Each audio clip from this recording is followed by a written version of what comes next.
Hi, Mohan. Thank you very much. Here. Oh, the clicker.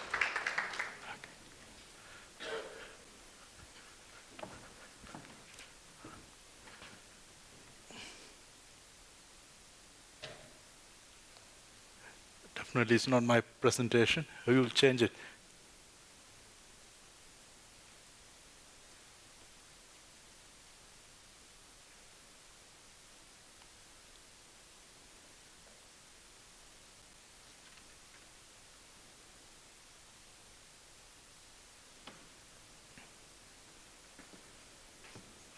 Okay, while we get the presentation on, I just quick intro. I would like to talk about what's happening at global level, the banking space, and also what the disruptions happening in transactional banking.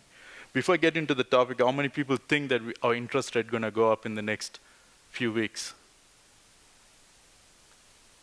How many people trusting Reserve Bank or not? So you all believe that it's going to drop or stay? Stay. How many guys voting for stay? Okay. Even after the recent conflict, Israel-Palestine war, we still believe it's going to stay. Okay, cool. So I think that's probably the starting point. What we realized, the interest rate hike, is it really driven by macro or conflicts, or is it really fundamentally changing in the banking world? I think just a quick overview and then come back the pressure on the asset-based business models that we're going to go through. And the banks which actually successfully transformed much more, moving from asset-led business to asset-light business models, they come up with very strong revenue growth and profit margin in the last 2 years. Even with some of the South African banks are actually struggling to get through the process, some of the African banks who actually start focusing on much more asset-light business model start to produce high return on investments, and at the same time, somehow survived in this current high interest rate environment. So that also clear indication of how you need to manage the banking business model in the context of global fluctuations, whether it's being interest rate or fluctuation, CPI index, also our dollar exchange rate. Now we are get close to 20. And if I just go to quickly, it's not moving.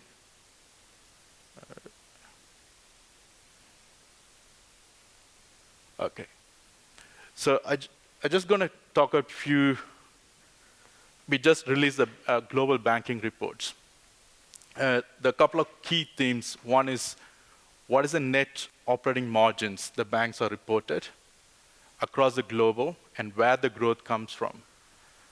And even with the interest rate and highest inflation ever in Europe, in US, since 2010 or even 2003, but they're still able to produce a very high margin businesses.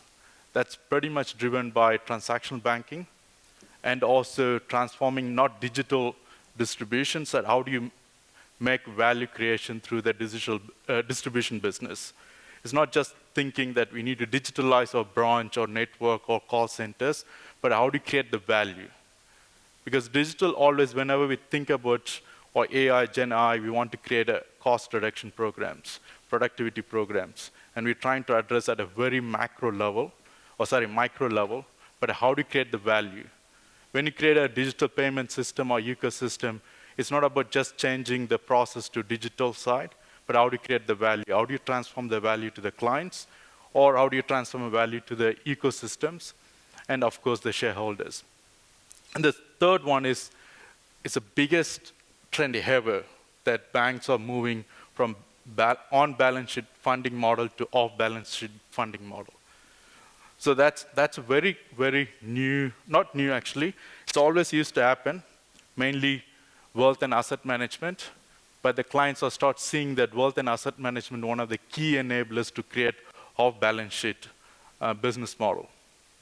So what does mean off-balance business model is that how do you create value across the value chain, not making it happen saying that we're just collecting money and reinvesting in the asset-based business, but how to create an asset-light businesses as well within the same ecosystems. So that's the three major things comes out of our banking pool or revenue pool assessment. I'm just going to focus on some of the key highlights, and then I move from there to the real side of transactional banking. So I think this is a very important chart. You can see the trend. We just started comparing 2003, 2004, where we had the, I won't say financial crisis, a lot of things came through that early part of the century, and what happened, and comparing this trend. You can see that US had 1.6 GDP growth, but if you multiply 3 times of that interest rate hike, 1:1 on inflation. If you go to Europe, it's a completely other way around, 5 multipliers and below that CPI index. And if you come to South Africa, we're pretty much flat, but you have 6 multipliers or inflation, and of course 3.5 or 4 multipliers of GDP. So that's mean you create value and your demand rises. That's mean you have a matching the supply. When you don't create the value, but it's still, or demand is flat, but the price is increasing or interest rates increasing. So how do you manage that one? So that's mean the crisis in 2003, 2004, different crisis than crisis that we have. Without creating value, but we picking up the interest rate hike and the inflations. So you actually continue to have high margin on the assets heavy business. And if you are stuck to asset-based business, even the interest rate's high, you're going to write off impairments as well. So net will have a flat impact on the bottom line. So that's the main outcome. And other side, what does mean? Since we have asset-weight business model in most of the African countries, our cost of capital quite high compared to the global banks.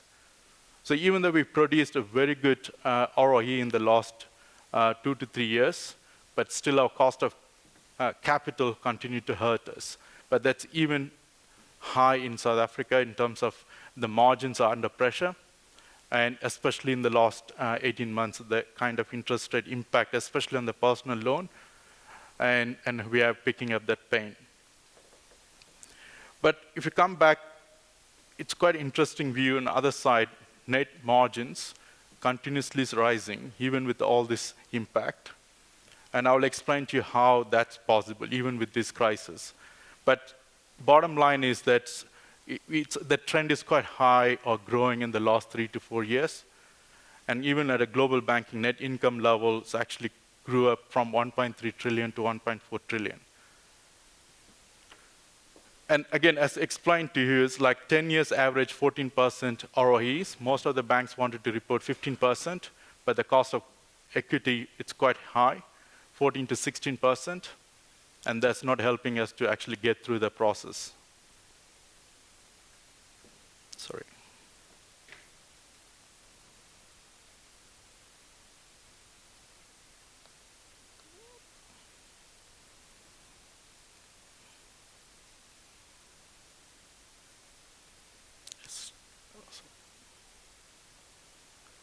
It's going backward.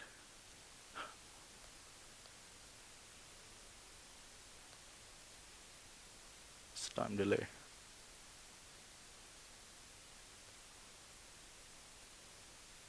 Okay.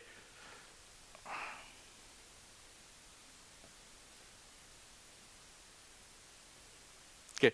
The cost income ratio, I mean, that's a famous topic we already discussed about that one. So actually it's coming down slightly, but we're still higher than market. But you have about 56% cost income ratio. All big fours locally are hovering about between 50 to 48 to 56. But you can contribute significant of that one, what's happening in the branch side and call center side. And also sometimes when you have asset-light business, we have a cost income ratio sometimes higher. But have an asset-heavy business, your cost income ratio also can be lower. So this is also looking at different business models, different asset profile, but overall, in what we're seeing, it's somewhere between early 50s to late 50s. I think that where we want to go is where we create the value pool and in terms of the revenue.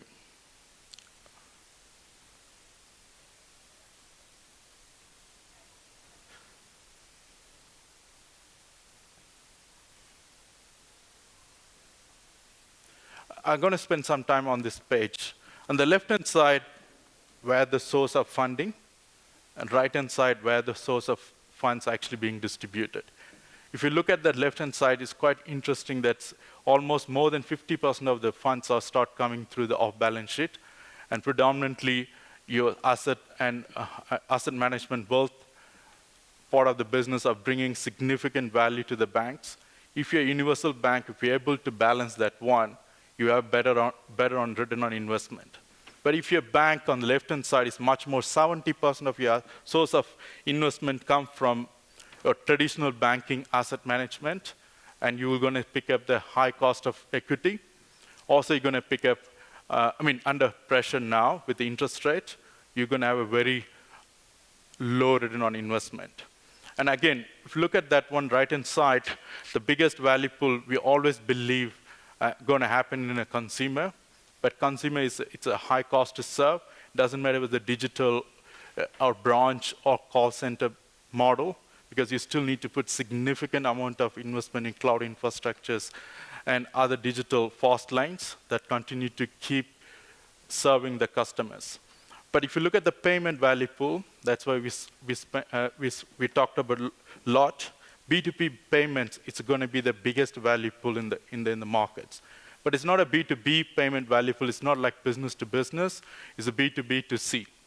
So the clients were paying C to B, and then you're transacting B to B.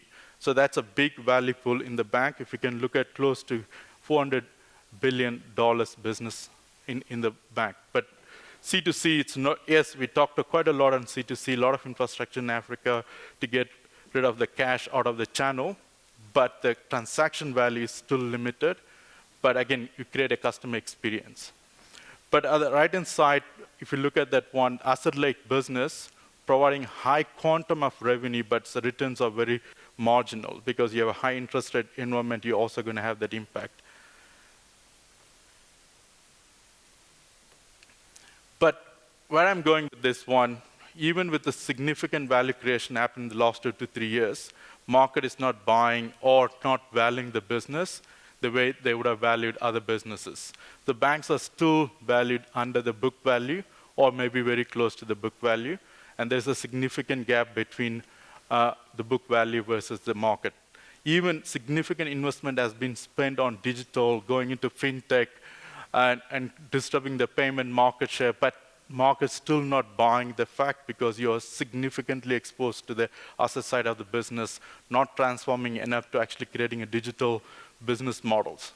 Again, we call it digital bank and digital business model within the universal bank, but it also comes with the operating model structure, business model structures. How do you actually spin off the business model, and how do you actually create a fast line and create a different value to the system?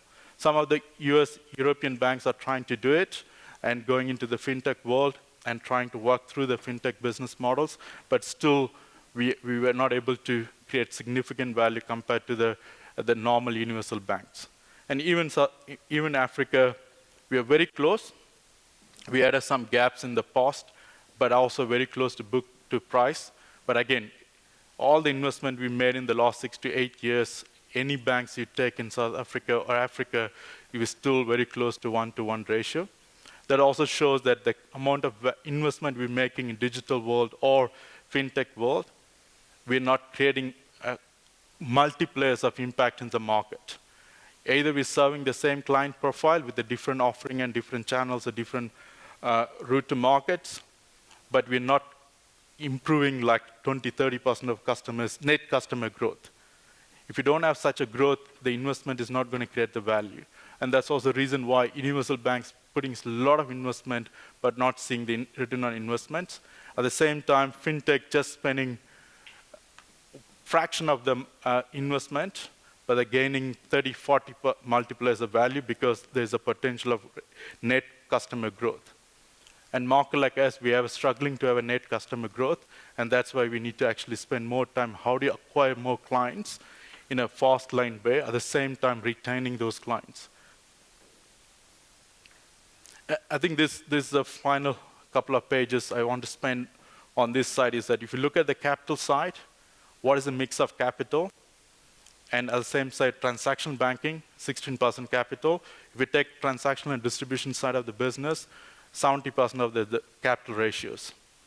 And that will generate almost close to 33% of profit pool, or 2 times of the profit pool.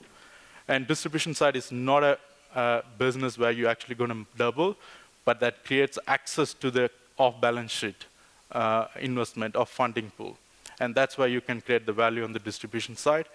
And if it's a capital side, you can see that your high interest rate or low margins, especially on the mortgage side, will continue to hurt your balance sheet. And even the next 2, 3, 4 years is going to be under pressure. And if you look at the same view for South Africa or African banks, completely different. And that's where the potential is. So we are very close to 80%. Some banks are very close to 90% of assets heavy, because we're betting on the asset weight business. And also when you call transactional revenue, we call it what comes with those clients, main bank clients. But we don't create, we need to create transactional business model. Payment is one of the business models, but again, are we actually duplicating what we're doing, or cannibalizing existing payment revenue, or creating a net payment business model? And that's what's very important. And if you look at that one, 7%, and distribution side, we are wealth and asset management, we are very quite light. And that's also an area of an opportunity for this focus on or rebalancing your balance sheet, whether on balance sheet, off balance sheet. But our transactional revenue pool, 15%, and in terms of the total size, but only 23% actually we're expecting change, but it's still significant change. This is also our estimation based on all the banks that are reporting what they want to achieve in the 2023 or 2024. But even assuming 80% can realized, we're still going to be less than 20%. If you're assuming that that's actually going to be the highest growth engine, and we're not even close to that one. So that's basically where the asset-light business model needs to come. But it should not be a digital journey or Gen AI journey or digital banking journey, but what is the business model that we're going to create value, or we're just translating from a process to digital way of working. If you're just moving from a process way of working, currently physical, to a digital, but without creating any value, then it's not going to have any impact on your bottom line. And I think that's what I wanted to you guys think through as a key stakeholders in the banks. How to create a business model that has a long-term impact. And then again, we all talked about these 4 main things. We would have heard quite a lot, Gen AI stuff. But the challenge is that, do you apply at a micro level? Okay, we have legal process, let's go and put Gen AI, how it's going to work. How are you going to create a ecosystem where all the assets that we actually have able to create value in the system? For example, we all think quite a lot about SME business models.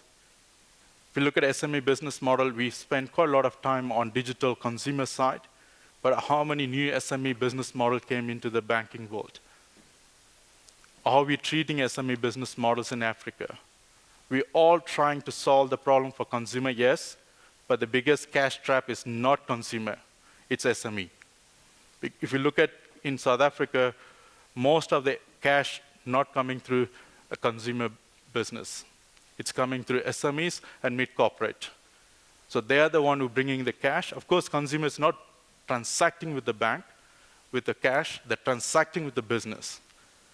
So B2B to C. So that, how many business model platform or digital platform actually we've seen in the market so far? And we don't even want to deal with SME sometime. I think that's where the innovation comes.